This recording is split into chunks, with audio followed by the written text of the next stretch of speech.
কখনো এই টোন নিয়ে মন খারাপ হয়েছে? আমাদের ইন্ডাস্ট্রিতে এখনো সাদা চামড়া মানেই সবকিছু। এটা সহকর্মী যারা রয়েছেন হাঁক দিতে কি প্রবলেম হয়?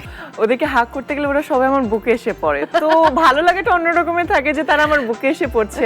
কখনো কি হিল পরতে ইচ্ছে করে, মানে শুটের বাইরে গিয়ে? এই যে যখন আমার লম্বা বয়ফ্রেন্ড ছিল তখন মাঝে মাঝে লম্বা হিল পরতাম, একটু একটু হিল পরতাম।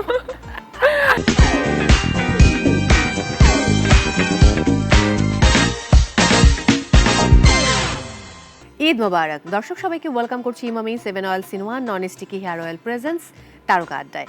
সঙ্গে আছি মৌসুমী মৌ। আর আজ আমার সঙ্গে যিনি আছেন দর্শক, তিনি একজন উঁচু মানবী। তার দিকে মাথা উঁচু করে তাকাতে হয় এবং তিনি খুব মিষ্টি করে হাসেন। তবে আমার কাছে মনে হয় তিনি খুব সাদামাটা থাকতে পছন্দ করেন। তিনি যেই কাপড়ই পরিধান করেন না কেন, তাকে দেখলে এক ধরনের অন্যরকম ভালো লাগা কাজ করে। এবং তিনি মিস ইউনিভার্স বাংলাদেশ 2019। আমার সঙ্গে রয়েছেন আমাদের ভালোবাসার মডেল, অভিনয় শিল্পী, একই সাথে তিনি সদ্য উপস্থাপনাও শুরু করেছেন। তিনি আর কেউ নন, তিনি শিরিন আক্তার শিলা। হ্যালো, ঈদ মোবারক। ঈদ মোবারক, কেমন আছেন? আমি খুব ভালো আছি, তোমার কি খবর? আলহামদুলিল্লাহ, অনেক ভালো। আমার চোখে কিন্তু আটকে থাকে শুধু হচ্ছে ওই বৃষ্টির ছবিগুলো, আমি এটা ভুলতে পারি না। মানে এত সুন্দর ছিল ছবিগুলো এবং সবকিছু মিলিয়ে এত ভালো লাগছিল তোমাকে দেখতে। আমি আসলে ওটা সামনাসামনি দেখা হয়ে গেল, প্রশংসা না করে পারছি না। Thank you so much. এটা আমার লাইফের one of the best photoshoot আমি মনে করব, যে মানে সারাজীবন মনে রাখার মতো।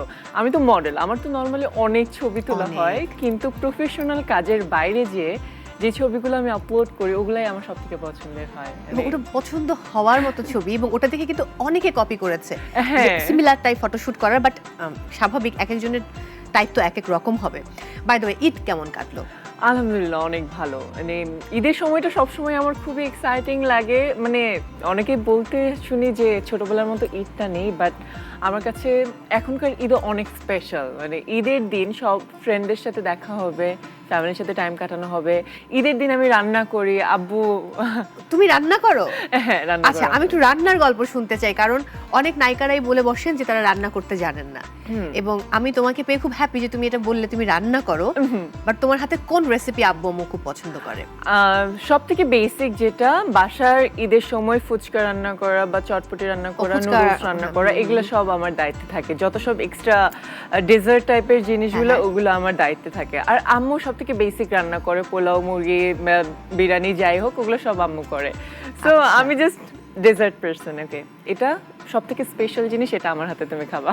হায় হায়, দারুণ ব্যাপার। একটা ব্যাপার জানতে চাই, কোরবানির ঈদে তো অনেক কাজ থাকে। মাংস আনার পর সেটা ক্লিন করো, প্যাকেট করো, আত্মীয় স্বজনদের বাসায় পাঠানো, তারপর যারা হেল্পিং হ্যান্ড রয়েছে তাদের মধ্যে ভাগ করে দেবার। তো এই ধরনের কাজে তুমি কখনো হেল্প করো নাকি? না না, এগুলো আমার জন্য না। এটা বাসায় যারা মুরব্বীরা থাকে, আমার ভাই আমার থেকে বড়, তো আমি বাসায় ছোট মেয়ে হওয়াতে এই জায়গাগুলো থেকে বেঁচে যাই। আমি কাজ করতে পারি না, আমি করব না, মানে এটা বললে তারা হয়ে যায় আচ্ছা ঠিক আছে তুমি রেস্ট নাও, আমরা করছি। ভাইয়া কতটুকু লম্বা? বড় ভাই? আমার বড় ভাই আমার থেকে শর্ট। শর্ট? হ্যাঁ। তুমি তাহলে কার মতো হয়েছো, আঙ্কেল না আন্টির মতো? আমি আমার পুরো ক্যারেক্টারিস্টিক্স থেকে শুরু করে হাইট আব্বুর, বাট আমার স্কিন টোন পুরোটা আম্মুর উপর। আমার কাছে মনে হয় যে এই স্কিন টোনের জন্য না তোমাকে আরো বেশি ভালো লাগে। আই ডোন্ট নো, আমার কাছে তো এই টোনটা খুব পছন্দের। আমার খুবই পছন্দের। আমার মনে হয় যে বাঙালির জন্য এই টোনটাই দরকার, এটাই হলো বাঙালির ঐতিহ্যকে বহন করে। কখনো এই টোন নিয়ে মন খারাপ হয়েছে যে অন্য কেউ হয়তো কোনো কথা বলেছে যখন বয়সটা কম ছিল, বোঝার ক্ষমতা ছিল না এতটা? একটা জিনিস নিয়ে সবসময় মন খারাপ হয়, কারণ আমাদের ইন্ডাস্ট্রিতে এখনো সাদা চামড়া মানেই সবকিছু। এটা এখনো ভাবা হয়। আমি যখন প্রথম কাজ শুরু করেছি তখনও ভাবা হতো, কিন্তু কিছু কিছু মানুষ থাকে যারা একটু ব্যতিক্রম হতে চায়, কিছু এক্সাম্পল সেট করা যায়, তাদের সাথে কিন্তু আমাদের কাজটা হয়। তারাই কিন্তু আমাদের স্কিন টোনটাকে প্রায়োরিটি দিয়ে কাজে নেয়। সো ওই মানুষগুলোর জন্যই আসলে ভালোটা লাগে। আমার কাছে মনে হয় সাদা কালো কোনো ম্যাটার করে না, স্কিন টোনটা ম্যাটার করে না। পারফরমেন্স কথা বলে, কার পারফরমেন্স কত ভালো, কার জানার পরিধি কতটা ভালো, এবং কে নিজেকে কতটা ভালোভাবে প্রেজেন্ট করতে পারছে। এটাও ঠিক, কারণ তুমি অনেক বড় একটা প্ল্যাটফর্ম থেকে এসেছো, সেখানে তুমি অনেক কিছু শিখেছো। একটা ব্যাপার আমার জানা আছে, পদার্থবিজ্ঞানের স্টুডেন্ট, আমিও পদার্থবিজ্ঞানে পড়েছি। দূর থেকে হাই ফাইভ। সো কখনো কি আমার মনে হচ্ছে যে মডেলিং এ এলে পদার্থবিজ্ঞান পড়তে গিয়ে মানে নিউটনের তৃতীয় সূত্রটা সত্য হয়ে গেল? আসলে সত্যি কথা হলো, মডেলিং এ এসে আর পদার্থবিজ্ঞানটা পড়ালেখা হয়নি। আমি এটা শুনে খুব দুঃখ পেলাম, এটা আমি মেনে নিতে পারছি না। সবচেয়ে কঠিন লাগতো কোন সাবজেক্ট, কোয়ান্টাম মেকানিক্স নাকি ইলেকট্রনিক্স? আমার ম্যাথমেটিক্যাল ফিজিক্সটা খুবই কঠিন লাগতো, Okay, কারণ ইট ওয়াজ বেসিক্যালি টোটালি অন ম্যাথ। এখানে থিওরির জিনিসটা খুবই কম ছিল। হ্যাঁ, ভীষণ রকম। ম্যাথমেটিক্যাল ফিজিক্সটা ওয়াজ এবং মানে ম্যাথমেটিক্যাল ফিজিক্সের মধ্যে ক্যালকুলাসটাকে অ্যাড করে এত কঠিন টার্ম সব। হ্যাঁ, বাট আমি এটা শুনে একটু হার্ড হয়েছে, আমার একটু খারাপ লাগছে, বাট ইটস ওকে, কমপ্লিটলি ওকে। আমরা এবার চলে যাব ভরতনাট্যমের প্রসঙ্গে। তুমি পড়াশোনার পাশাপাশি বা মডেলিং এর পাশাপাশি ওই সময়টায় ভরতনাট্যম শিখেছো। হ্যাঁ। এখন কি প্র্যাকটিস করা হয়? এখন প্র্যাকটিস খুবই কম করা হয়, সময় পায় না, কিন্তু আমার নাচের প্রতি যে ফ্যাসিনেশনটা আছে, আমি জাস্ট চিন্তা করছি যে কবে আমার পড়ালেখাটা শেষ হবে আর কবে আমি আবার টোটালি নাচের দিকে ফোকাস করতে পারবো। কারণ নাচ আমার অনেক ভালোবাসা একটা জায়গা, ছোটবেলা থেকে শিখতে পারিনি, সেই কারণে যখন বড় হয়ে সুযোগ পেয়েছি তো I took the chance definitely. আমি সামনে কন্টিনিউ করবো ইনশাআল্লাহ। Wow, that's great. এখন কোন সাবজেক্টে পড়ছো? Environmental science and management. Okay, but একটা ব্যাপার বলো, ঈদে যখন সবার সঙ্গে দেখা হয়, সহকর্মী যারা রয়েছেন, হাক দিতে কি প্রবলেম হয় তোমার? আসলে আমার যারা সহকর্মী আছে তারা তো ওদেরকে হাক করতে গেলে ওরা সবাই আমার বুকে এসে পড়ে, তো ভালো লাগাটা অন্য রকমের থাকে যে তারা আমার বুকে এসে পড়ছে। হ্যাঁ। আর তাদের জন্য কি অসুবিধা তা তো আমি জানি না। এবার একটা খুব উইয়ার্ড কোশ্চেন করতে চাই, আই এম সো সরি। মানে বয়ফ্রেন্ড হিসেবে বাকিটুকু আমি আর বলছি না, তুমি বুঝে গেছো, কারণ এটা নিয়ে আমরা হাসাহাসি করছিলাম মেকআপ রুমে। সো মানে যারা টল ছেলে তারা কেমন বুদ্ধিমত্তার দিক দিয়ে, আর যারা একটু শর্ট তারা কেমন? ফ্রেন্ড হিসেবে বলবো নাকি টিভি চ্যানেলে দেখা অবস্থায় বলবো? তুমি ফ্রেন্ড হিসেবে বলতে পারো, নো প্রবলেম। আমার এক্সপেরিয়েন্স থেকে অনেক, তুমি আমি তো explain জীবনে করো। অনেকগুলো প্রেম করেছি, ছোটখাটো বড় সড়ো সব প্রেম করেছি। আমার ক্ষেত্রে মনে হয় যে হাইট অনেকটা ম্যাটার করে আমাদের সমাজের জন্য, বাট মানুষটা আসলে কতটা ম্যাটার করে সেটা Exactly. অনেক বেশি ইম্পর্টেন্ট। তো আমার ক্ষেত্রে আমার হাইটে যারা শর্ট ছিল তাদের সাথে আমার এক্সপিরিয়েন্সটা খুবই ভালো ছিল। আচ্ছা, একটা ব্যাপার আমার সবসময় লেগেছে যে যারা short but they have the confidence to have a tall girl like me, so এই কনফিডেন্সের বাইরে যে আমি যদি অন্য একটা লম্বা ছেলেকে চুজ করি যার কনফিডেন্স নাই, যার মানে হি জাস্ট গড গিফটেড, তাহলে তো ব্যাপার না, কনফিডেন্সটা তো ওন করতে হবে। তার মানে আমি যদি খুব সরাসরি প্রশ্ন করি যে শিরিন শিলা বা শিরিন আক্তার শিলার এক্সপিরিয়েন্স যেটা বলে যে তার কাছে আসলে প্রেম করবার জন্য কোনো শর্ট ছেলেরও কোনো অসুবিধা নেই। না, That's অবশ্যই না। great. মানুষটা ইম্পর্টেন্ট, মানুষটা ইম্পর্টেন্ট এন্ড এটা খুবই কনফিডেন্স, এবং কনফিডেন্স ইম্পর্টেন্ট। সিনেমা করার ক্ষেত্রে যদি তোমাকে অপশন দেওয়া হয় যে তুমি নিজে, বা সুযোগ দেওয়া হয় সোজা কথা, তুমি নিজে বাছাই করতে পারবে তোমার জন্য হিরো, তাহলে তুমি বাংলাদেশ এবং দেশের বাইরে কাকে কাকে বাছাই করবে? বাংলাদেশে তো আমার সবসময় ভালো লাগে আফরান নিশো ভাইয়ের অ্যাক্টিং, তারপর শুভ ভাইয়া মানুষ হিসেবে অনেক ভালো। আমাকে যদি বলা হয় যে তাহলে অ্যাক্টিং এর দিক থেকে আমি আফরান নিশোকে অবশ্যই চুজ করব, Okay. এন্ড দেশের বাইরে অবশ্যই ঋত্বিক রোশন, মানে why not, like why not? যখন ছোট ছিলে তখন কি হতে চাইতে? তখন তো অনেক ধরনের চিন্তা আসতো, কখনো পাইলট হতে চাইতাম, কখনো ও, ডক্টর, কখনো আমিও। ইঞ্জিনিয়ার। ও মাই গড, মানে আমার সব কিছু হতে ইচ্ছা করে, আমি জানি না, এখন আমার সব কিছু করতে ইচ্ছা করে, আমার নাচ করতে ইচ্ছা করে, আমার ঘুরে বেড়াতে ইচ্ছা করে, আমার সুইমিং করতে ইচ্ছা করে। আমি যখন প্রাচ্যনাটে কোর্স করতাম তো বন্যা মির্জা আপু আমাদের একদিন ক্লাস নিচ্ছিলেন, উনি বলেছিলেন অভিনয় করার সবচেয়ে সুবিধা হচ্ছে তুমি তোমার জীবনের সবকিছু হতে পারবে, সব ক্যারেক্টার প্লে করতে পারবে, কখনো পাইলট, কখনো ডক্টর, কখনো নার্স, কখনো উকিল, যা খুশি হওয়া যায়। সেই সুযোগটা এখন আমার আসেনি, হয়তো বা সামনে আরো আসবে, কারণ আমি নিশ্চয়ই আমার অ্যাক্টিং ক্যারিয়ারটা ছাড়ছি না, ডেফিনেটলি ওয়েট করছি। এই যতগুলো কিছু হতে চেতাম, মানে সবগুলাই যেন ক্যারেক্টারটা প্লে করতে পারি, এন্ড সব থেকে মজার হতো যদি এয়ারফোর্সে কোনো একটা ক্যারেক্টার আমাকে দেওয়া যেত। তাহলে খুব ভালো হতো, এইরকম হাইট। ওকে, হাইটটাকে তো একটু কাজে লাগাতে হবে কোথাও। একদম একদম। পেট কাটা শয়ের গল্পে যাব, এই বিল্ডিং এ মেয়ে নিষেধ, এই প্রসঙ্গে ফিরবো, তবে ছোট্ট একটা ব্রেকের পর। দর্শক, সময় হয়েছে বিরতি নেবার। আপনারা দেখছেন Emami 7 oil in one non sticky hair oil presents তারকা আড্ডা। ফিরছি এক্ষুনি, সাথেই থাকুন। Welcome back. Emami 7 oil in one non sticky hair oil presents তারকা আড্ডা, সঙ্গে আছি মৌ, এবং আমার সঙ্গে রয়েছেন আমাদের ভালোবাসার শিরিন আক্তার শিলা। ফিরে এলাম ব্রেক থেকে, যে গল্পে ছিলাম যে পেট কাটা শয়ের অভিজ্ঞতা তোমার কেমন ছিল? আমার জীবনে প্রথম অ্যাক্টিং প্রজেক্ট ছিল, অ্যান্ড সেখানে আমাকে একটা ভূতনি ক্যারেক্টার প্লে করে বলা হয়েছিল। তো আমি কোনো কিছু চিন্তা করিনি, কারণ নুহাস ছিল, মানে আর কি চিন্তা করব, স্ক্রিপ্টটা ভালো ছিল, ভূতনি হতো আমার কোনো সমস্যা নেই, স্ক্রিপ্ট আছে, জীবনে ভূত হওয়ারও স্বপ্নটা পূরণ হয়ে যাবে। অ্যান্ড আমার সবার যত এক্সাইটমেন্ট ছিল অ্যান্ড যতগুলো প্রশংসা আমি পেয়েছি, আই এম রিয়েলি গ্ল্যাড যে আমি ওই কাজটা করেছি। ডেফিনেটলি আমারও মনে হয় যে স্টার্টিংটা এরকম একটা কাজ দিয়ে হওয়া কিন্তু খুবই চমৎকার হ্যাঁ, ব্যাপার। যেটা এখনো সবাই মনে রেখেছে। এবং মানে মনে রাখবে এটা, এবং এটা অর্জনও অনেক। একটা ব্যাপার আমার জানার আছে, সেটা হচ্ছে তুমি কখনো ভূত দেখেছো? আমি আই বিলিভ মানে ইন ভূত বিলিভ করো কিনা? ভূত বিলিভ করি কিনা, I believe in paranormal activities.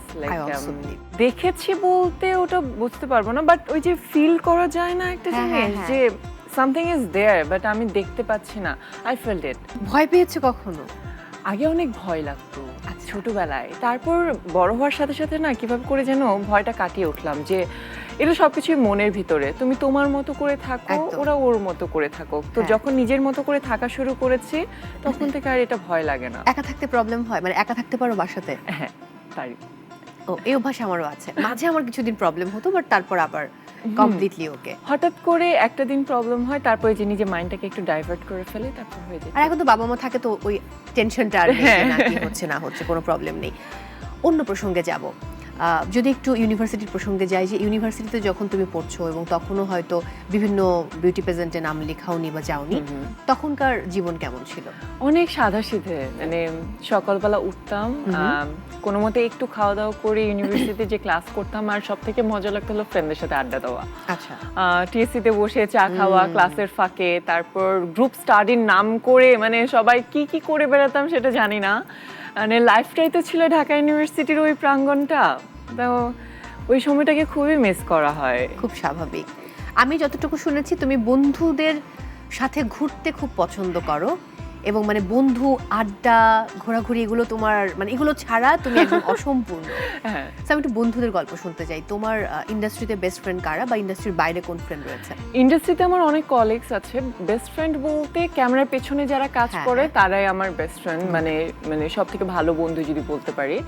আর পড়ালেখার জায়গা থেকে আমার সব থেকে ভালো মেমোরিজ আছে আমার বন্ধুদের সাথে। অ্যান্ড আমি আজ এই জায়গায় যে এসেছি এটা পুরোটাই আমার বন্ধুদের জন্য। তারা যদি আমাকে হেল্প না করতো তাহলে আমি এত স্মুথলি আমার জার্নিটা শেষ করতে পারতাম না। মানে আচ্ছা। অনেক কষ্ট তো লাগে মাঝে মাঝে, খুব স্বাভাবিক। অনেক টেনশন থাকে, অনেক প্রেশার থাকে কাজের, বাট তাদের সাথে যে এক কাপ চা খেলে দেখা যায় যে মাইন্ড ফ্রেশ হয়ে যায়, তারপর ওকে I am totally boost up and কালকে আবার এবং কাজে স্ট্রেস চলে যাই। রিলিফ হয়ে যায় হ্যাঁ। প্রপারলি।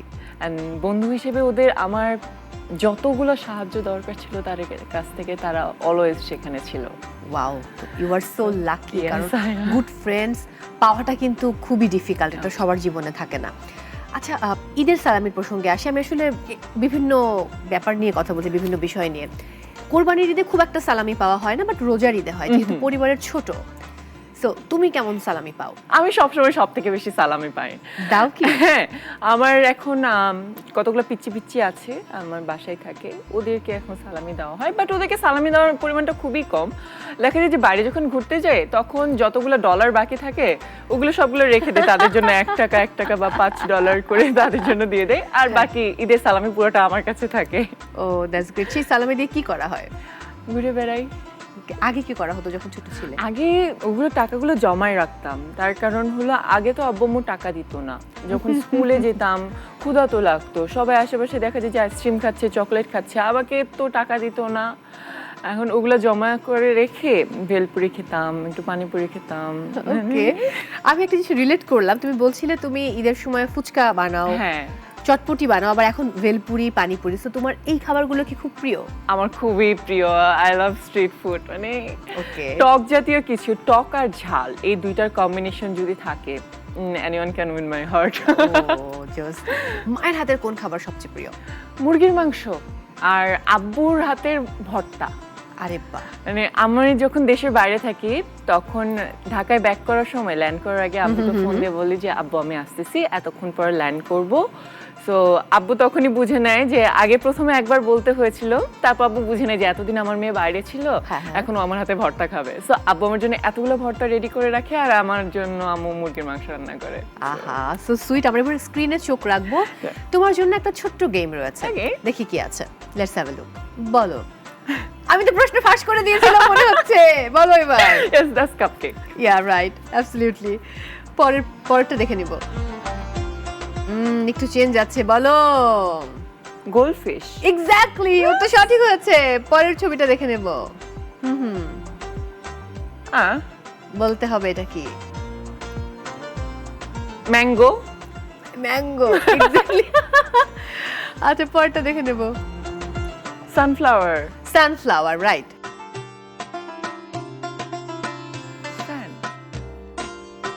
ফান্টা। ফান্টা। গুড। তুমি কি হেয়ারে ননস্টিকি অয়েল ইউজ করো? হ্যাঁ, ডেফিনেটলি। সো ডেফিনেটলি খুব ভালো খেলেছো নিশ্চয়ই। মানে Emami 7 oils in 1 non sticky hair oil থেকে তোমার কাছে অয়েল পৌঁছে যাবে। Thank you so much. এই পুরো ক্যারিয়ারে অনেক চ্যালেঞ্জ মোকাবেলা করতে হয় আমাদেরকে প্রত্যেক ইন্ডাস্ট্রিতে। সো তোমার চ্যালেঞ্জগুলো কেমন ছিল, বা তুমি কি খুব মসৃণ পথ পেয়েছো কিনা?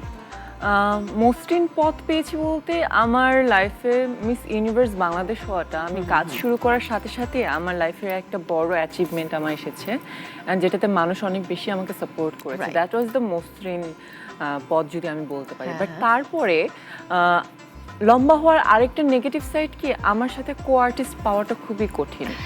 তো ম্যাক্সিমাম শুট বা অন্য কিছু যাই প্ল্যান করা হয়, মোস্টলি একা একা করা হয়, বা গ্রুপের সাথে হলে তখন আমাকে একটু সাইড করে রাখা হয়, কারণ লম্বার সাথে একটু হাইট মেলানোটাও একটু অনেক কঠিন।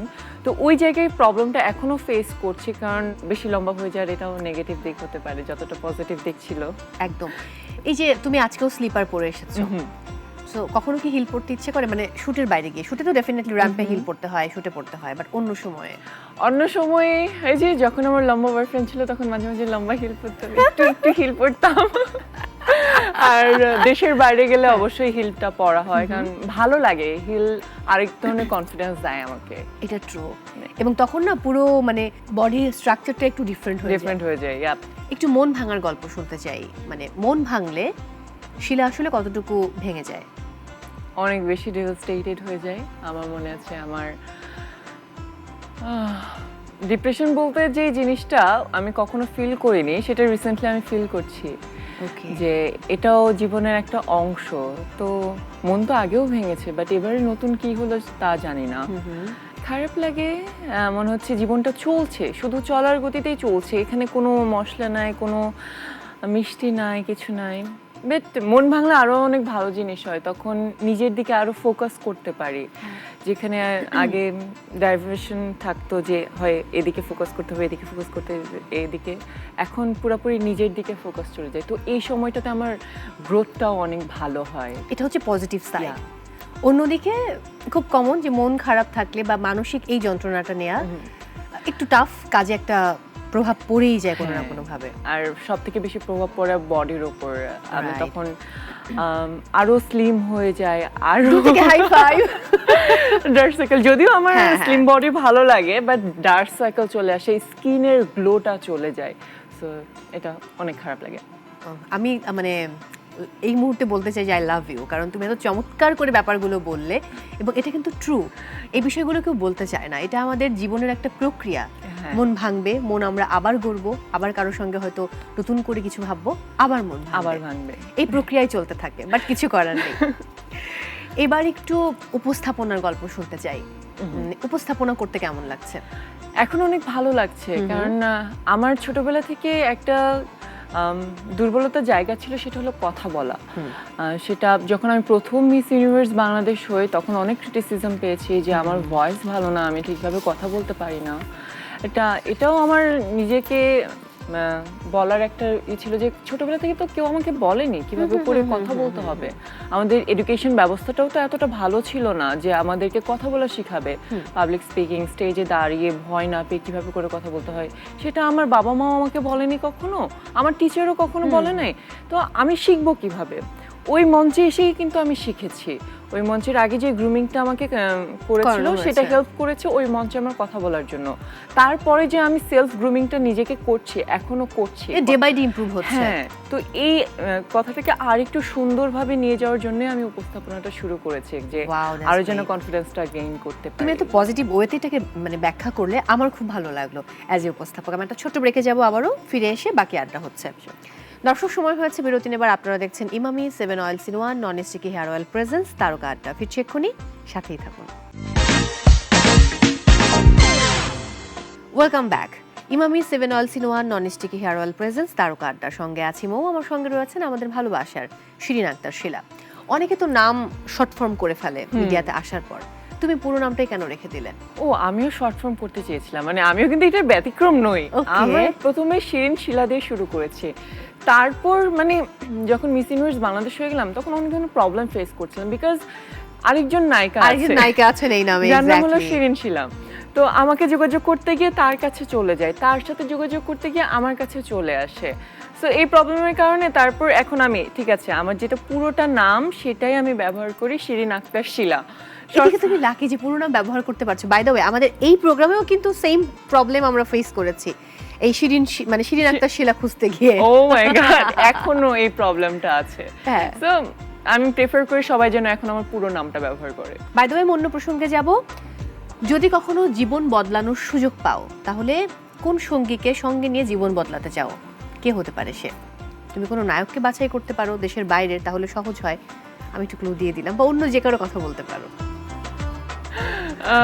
কোনো নায়ককে অবশ্যই না, হ্যাঁ, যদি ওরকম ভাবে ভালো কোনো মানুষকে নিয়ে জীবনটা বদলানোর চেষ্টা করে তাহলে একটু চিন্তা করতে হবে। চিন্তা করো। কার নাম বলবো? চিন্তা তো করিনি কোনোদিন। কোনো বয়ফ্রেন্ডের নাম আসবে? বয়ফ্রেন্ডের নাম তো বলতে চাই না। না, নতুন একটা মানুষ খুঁজে নিব। নতুন মানুষ? হ্যাঁ, সেই মানুষ নিজের মতো করে গড়ে নিব। আচ্ছা, কি কি গুণ থাকতে হবে, আবার তুমি কিভাবে গড়ে নেবে এটা বলো আমায়। গুণ থাকতে হলে অবশ্যই কনফিডেন্ট হতে হবে, হ্যাঁ। তার সুন্দর একটা মানুষ হতে হবে, and he has to be creative, লাইফটাকে এনজয় করা জানতে হবে। আমাদের লাইফে তো অনেক কষ্ট থাকে, বাট সেটা নিয়ে যেন আমরা বসে না থাকি, ওটা যেন সে ওভারকাম করে সুন্দরভাবে আবার লাইফটাকে সুন্দরভাবে সাজিয়ে নিতে পারে। দারুণ বলেছো। তোমার সবচেয়ে প্রিয় সিনেমা বা নাটক কোনটি, বা গান কোনটি? সব থেকে প্রিয় সিনেমা আমি বলবো রিসেন্টলি দাগি, অ্যান্ড সব থেকে পছন্দের গান এখন তো বৃষ্টির সময় একটা ভারতীয় বাংলা গান আছে বৃষ্টি নিয়ে, চ্যাপলিনের পাতা ঝরা বৃষ্টি, সেই গানটি খুব প্রিয়। হ্যাঁ। পদার্থবিজ্ঞানের ছাত্র যেহেতু, কখনো কি প্রেমের ক্যালকুলেশন করতে গিয়ে ভুল করেছো? অবশ্যই, এটা আমার মনে হয় সবাই ভুল করে থাকে, যতই পদার্থবিজ্ঞান হোক বা ম্যাথমেটিশিয়ান হোক বা সাহিত্যের যে মানুষগুলো আছে তারাও তো ভুল করে বসে। তারা তো বেশি ভুল করে, এবং ভুল করলে তাদের নতুন নতুন সাহিত্য রচনা হয়ে যায়। তো ভালো দিক, বাট আমার দিক জীবনে ওই ভালো দিকটা আসেনি। ভুল থেকে তুমি কি শিক্ষা নিয়েছো? ভুল থেকে এটাই শিক্ষা নিয়েছি যে সবসময় নিজেকে নিয়ে থাকা অনেক বেশি ভালো, অন্যের জন্য প্রয়োজনের থেকে বেশি করা কখনোই উচিত না, এটা কখনোই ভালো জিনিস দেয় না। যে যতটুকু ডিজার্ভ করে তাকে ততটুকুই দিতে হয়। হ্যাঁ, একেবারে আমি পুরোপুরি একমত তোমার সাথে। র্যাম্পে হাঁটতে গিয়ে কখনো কোনো বিব্রতকর অবস্থায় পড়েছো, বা পাশের কোনো বিব্রতকর অবস্থা তোমার উপর প্রভাব ফেলেছে, হয়তো হেসে ফেলেছো, ওই একটা মুড ধরে রাখা সম্ভব হয়নি? এটা অনেকবারই হয়েছে। অনেকে হয় যে পা পিছলে পড়ে যায়, হিলে প্রবলেম হয়, বা কেউ হাঁচি দিয়ে ফেলতে পারে, পোশাকে প্রবলেম হতে পারে। অনেকবার হিল খুলে গিয়েছে, যেটা ওই মুহূর্তে কোনোভাবে সামনে চলে এসেছে, অ্যান্ড কাপড় খুলে যাওয়ার অনেক বড় একটা চান্স থাকে, কারণ আমরা যখন র্যাম্পে হাঁটি একটার পর একটা যখন কিউ থাকে, মানে 1 মিনিটেরও কম সময় আমরা পাই একটা কাপড় থেকে আরেকটা কাপড় চেঞ্জ করে, তখন সেফটি পিন মারা থাকে না, অনেকভাবে সেফ থাকে না, তো কাপড় খুলে যায়। তো এরকম অনেক বিব্রতকর পরিস্থিতির শিকার হচ্ছে। ও মাই গড, যেটা আমরা ফ্যাশন সিনেমার কথা এই মুহূর্তে আমার মনে আসছে, ও কাঙ্গনা রানাউতের কথা। যাই হোক, আমরা চলে যাব পরের প্রশ্নে। তোমার এই পুরো জীবন জার্নিতে তোমার হাতে যদি একটা লাইফ রিমোট থাকতো, তাহলে তুমি জীবনের কোন মোমেন্টটাতে পজ করে দিতে এবং কোন মোমেন্টে ফাস্ট ফরওয়ার্ড করে দিতে? যখন মনটা ভাঙে তখন ওটাকে অবশ্যই ফাস্ট ফরওয়ার্ড করে দিতাম, আর পজ করার জন্য যখন আমি মিস ইউনিভার্স বাংলাদেশের মঞ্চে সুস্মিতা সেনকে হাক করছিলাম, ওকে ওই মোমেন্টে আরো পজ করে দিতাম। হ্যাঁ হ্যাঁ, ওয়াও, সো সুইট। হ্যাঁ, খুব ভালো হতো তাহলে। আমার হঠাৎ করে এই মন ভাঙা গল্প শুনতে শুনতে একটা বিষয় মনে পড়লো। তুমি কি টেইলর সুইফটের গান শুনো? হ্যাঁ। ব্ল্যাঙ্ক স্পেস শুনেছো? হ্যাঁ। সো ব্ল্যাঙ্ক স্পেসের সাথে কিন্তু এই ব্যাপারগুলো খুব কানেক্টেড এই গানটা, কারণ টেইলর সুইফট এই গানটি লিখেছিলেনই তার জীবনে যত মন ভাঙার গল্প রয়েছে তার উপর। এবং একটা লাইন আছে, আমার ওই লাইনটা খুবই প্রিয়, যে oh my god who is she, I get drunk on jealousy. আচ্ছা, যাই হোক, এটা আমি কখনো করি না, বাট গানটা খুবই চমৎকার। দ্যাটস ওয়াই এই লাইনটা খুবই আমার কাছে মনে হয় যে খুবই টাচি, দ্যাটস ওয়াই আমি তোমায় বললাম। যাই হোক, অন্য প্রসঙ্গে চলে যাব, সিনেমা নিয়ে তোমার ভাবনা বলো। সিনেমা আমার মনে হয় যে ওটার জন্য যতটা ডেডিকেশন দরকার ওটা এখনো আমি কেপেবল না অতটা ডেডিকেশন দিয়ে সিনেমাটা করার। হয়তো বা ম্যাচুরিটির একটা ব্যাপার থাকে, এক্সপিরিয়েন্সের একটা ব্যাপার থাকে, কারণ আমার পড়ালেখা এখনো শেষ হয়নি অ্যান্ড আমার ক্ষেত্রে আমার পড়ালেখাটা খুবই ফার্স্ট একটা প্রায়োরিটি, এটা আমি কখনোই ছাড়তে চাই না। তো পড়ালেখাটা শেষ হওয়ার পরে আমি আবার জান প্রাণ দিয়ে এই জায়গাটাতে চেষ্টা করব, অ্যান্ড চেষ্টা করলে অবশ্যই আমি পারবো। নিশ্চয়ই, এটা আমরা মনে প্রাণে বিশ্বাস করি। শিলা কখনো শিলাবৃষ্টিতে ভিজেছে? আমরা তো গ্রামে ছিলাম, আমাদের গ্রামে তো মাটির বাড়ি ছিল, উপরে চাল এটা গ্রামের বাড়িটা কোথায়? ঠাকুরগাঁও। ঠাকুরগাঁও, আচ্ছা।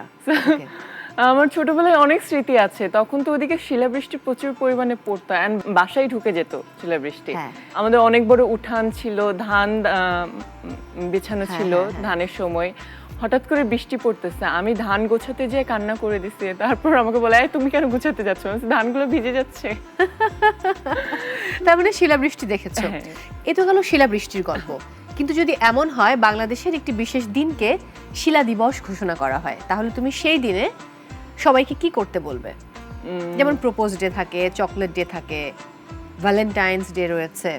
একে হলো আমি একটা ফেস্টিভ্যাল করব ওই দিনে, অ্যান্ড ওই ফেস্টিভ্যালে সবার জন্য ফুচকা থাকবে। অ্যান্ড আমাদের দেশে তো পহেলা বৈশাখটা খুবই সাধারণভাবে সেলিব্রেট করা হয়। আমি চাই যে অন্যান্য কান্ট্রিতে যতগুলো ফেস্টিভ্যাল হয়, যেমন লাটামাটিনো ফেস্টিভ্যাল, ওরকম করে যেন ওই শিলা দিবসটাকে পুরো বিশ্বের মঞ্চে যেন উপস্থাপন করা যায়, এরকমভাবে সেলিব্রেট করার। ও বাবা, ওই যে মিস ইউনিভার্স বলে কথা, তো তার চিন্তা ভাবনাগুলো একটু অন্যরকম। খুব মন খারাপ হলে কি করো? ঘুরতে যাও, শপিং করো, সাজুগুজু করো, গান শোনো, নাকি সিনেমা দেখো? ঘুমাই যাই। ঘুম আসে? হ্যাঁ, আমি ঘুমাতে পারি। আই এম সো লাকি যে খুবই মন খারাপ থাকলে আমি ঘুমাই যাই। টানা কত ঘন্টা ঘুমানোর রেকর্ড রয়েছে? 12 ঘন্টা, এর বেশি না। 12 ঘন্টা। ও, এটা আমি শুনে হতাশ হচ্ছি না, বিকজ আমি 18 ঘন্টা ঘুমিয়েছি। এই জন্য আমি জানি মানুষ এটা করে, সো 12 ঘন্টা আমার মানে দ্যাটস এনাফ। কার ইন্টারভিউ নেবার খুব ইচ্ছে রয়েছে? প্রিয়াঙ্কা চোপড়া। কি প্রশ্ন করবে ফার্স্টে? Like what inspired her to be that bold and courageous woman? যেটা আমার ভিতরে অনেক ল্যাকিংস আছে, যেটা অনেক মেয়ের ভিতরেই ল্যাকিংস আছে। জাস্ট তার পুরো হিস্ট্রিটা জানতে চাই অ্যান্ড তার কাছ থেকে এটা বলতে চাই যে okay, I am facing this kind of problem, please give me some suggestion যে how can I be that bold and strong woman. Great. আমি একটা ছোট্ট ব্রেকে যাব, ব্রেক থেকে ফিরে এসে আবারও আড্ডা হচ্ছে। দর্শক, সময় হয়েছে আরও একটি বিরতি নেবার। আপনারা দেখছেন Emami 7 oils in 1 non sticky hair oil presence তারকা আড্ডা। ফিরছি এক্ষুনি, সাথেই থাকুন। Welcome back. Emami 7 oils in 1 non sticky hair oil presence তারকা আড্ডা। সঙ্গে আছি মৌ, আমার সঙ্গে রয়েছেন আমাদের ভালোবাসার শিরিন আক্তার শিলা। 2019 তোমার জীবনের সবচেয়ে গুরুত্বপূর্ণ বছর এখন পর্যন্ত আমার কাছে মনে হয়। যখন তুমি ক্রাউনটা পেলে, তার আগের কথা যদি বলি, তুমি 2018-এ কিন্তু মিস ওয়ার্ল্ড বাংলাদেশে গেছো এবং আরও অনেক প্রতিযোগিতায় তুমি অংশ নিয়েছো। সো সেই জায়গায় তো একটা টেনশন ছিল যে এবার কি হবে, ক্রাউনটা আমার হবে নাকি হবে না। যেই মোমেন্টে ক্রাউনটা পরানো হলো, ওই মোমেন্টে তুমি কি ভেবেছিলে? আমি কিছু ভাবতে পারিনি ওই মোমেন্টে, কারণ ইট ওয়াজ টোটালি আনএক্সপেক্টেড। কারণ আমার থেকে ওখানে অনেক ভালো ভালো প্রতিযোগী ছিল, যেমন জেসিয়া ছিল যে মিস ওয়ার্ল্ড বাংলাদেশ হয়ে গেছে, যে টপ 40-তে ছিল মিস ওয়ার্ল্ড স্টেজে। আলিশা ছিল যে অনেক সুন্দর করে কথা বলতে পারে and she is very jolly. Maria Momo ছিল যার কথা শুনলে সবাই মানে মুগ্ধ হয়ে যেতে পারে। তো সেখানে তো আমি কথা বলতে পারি না, বাট আই গেস এটা ভাগে লেখা থাকে না, মানে কিছু একটা হয়েছিল যেখানে আমি যেটাই বলছিলাম কেন, পুরো দর্শক আমার কথাতেই সব থেকে বেশি ক্ল্যাপ করছিল। ওয়াও। অ্যান্ড প্রথমবার এটা হওয়ার পরে দ্যাট গেভ মি কনফিডেন্স, ওকে নেক্সটটা আরেকটু ভালো করতে হবে। আমরা টোটাল 4টা কোশ্চেন অ্যান্সার রাউন্ড ফেস করেছিলাম অ্যান্ড সবার শেষে ছিল সুস্মিতা সেন।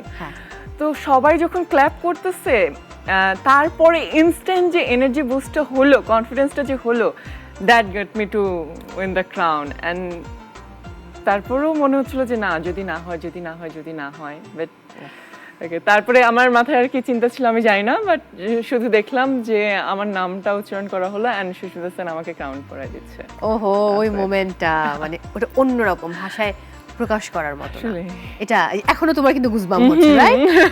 খুব স্বাভাবিক। ছোটবেলায় আমি জানি যে আমাদের জীবনে তো অনেক গল্প থাকে, বাট এমন কোনো গল্প যে গল্প হয়তো শেয়ার করা হয় না বা কারোর সঙ্গে হয়তো না বুঝেই কোনো ভুল করা হয়েছে, সো আজকে কোনো কিছু কনফেস করতে চাও কিনা? আসলে আমার খারাপ মেমোরিজ মনে থাকে না, গুড, ভেরি গুড। এটা একটা। সো আমি কি করেছি বা হয়তো বা হিসাব নিকাশে খাতা খুলতে গেলে অনেক কিছুই আসবে, কিন্তু ওই যে মনে রাখি না, ভুলে যাওয়ার চেষ্টা করি, ভালো মেমোরিটা নিয়ে সামনে আগানোর চেষ্টা করি। তো অবশ্যই অনেক বন্ধুর কাছে অনেক ক্ষমা চাওয়ার আছে, বাবা মায়ের কাছে অনেক ক্ষমা চাওয়ার আছে, কারণ আমি শিওর ছোটবেলায় এমন এমন কাজ করেছি যে তারা অনেক কষ্ট পেয়েছে। স্কুল পালিয়েছো? অনেক। স্কুল পালিয়ে কি করতে? বন্ধুদের সাথে আড্ডা দিতে যেতাম। ও, সিনেমা দেখা? ক্লাস করতে ভালো লাগতো না। আহা। না, সিনেমা দেখার ওই ক্রেজটা আমার আশেপাশে বন্ধুদের ছিল না। তো আমরা বের হয়ে শুধু ঘুরতাম ঘুরতাম ঘুরতাম। ও থাক। মার কে বেশি দিত? আম্মু। ওহো। আমার আব্বু কখনোই আমাকে মারতো না। ইস, আম্মু খুব দুষ্টু। যাই হোক, আমরা এবার গেম খেলবো। এখানে দুটো স্টিক রয়েছে, স্টিক দিয়ে তোমাকে দেখতে পাচ্ছ সামনে কিছু ছোট বলের মতো আছে, এটাকে অন্য একটি বল। বাটিতে ফেলতে হবে। ওকে। ওকে, সময় 1 মিনিট। চলো। ওকে, এখন কাউন্ট হচ্ছে না তো? না না না, হ্যাঁ তুমি ধরে নাও স্টিকটা, দেন আমি শুরু করব। I'm very bad at this. No problem. Okay, শুরু হচ্ছে এখন। একটা একটা করে। একটা একটা করে। Wow, good. 2, বেশ ফার্স্ট। আহা আহা আহা, হয়ে যাবে, নো টেনশন। 3, দারুণ। নো প্রবলেম, স্লোলি খেলো, কোনো অসুবিধা নেই, কারণ 1 মিনিট অনেক সময়। কটা হলো? 4টে? ও নো। হবে হবে 4টে। তুমি স্টিক দিয়ে তো খেতে পারো। না। That's why তুমি পারো না? না। ওকে, বাট তুমি তাহলে ভালো খেলছো। Wow wow. সবথেকে হাইয়েস্ট কতগুলো? 13টি। 13টি। তোমার কতটি হলো? 40 seconds gone. No tension, just focus and play. Good, very good. মনে হচ্ছে জীবনের এক একটা গল্প শেষ করছো। আর নতুন গল্পের অপেক্ষা, একটা করে জীবনের গল্প শেষ হয়, নতুন গল্প আবার এসে হাজির হয়।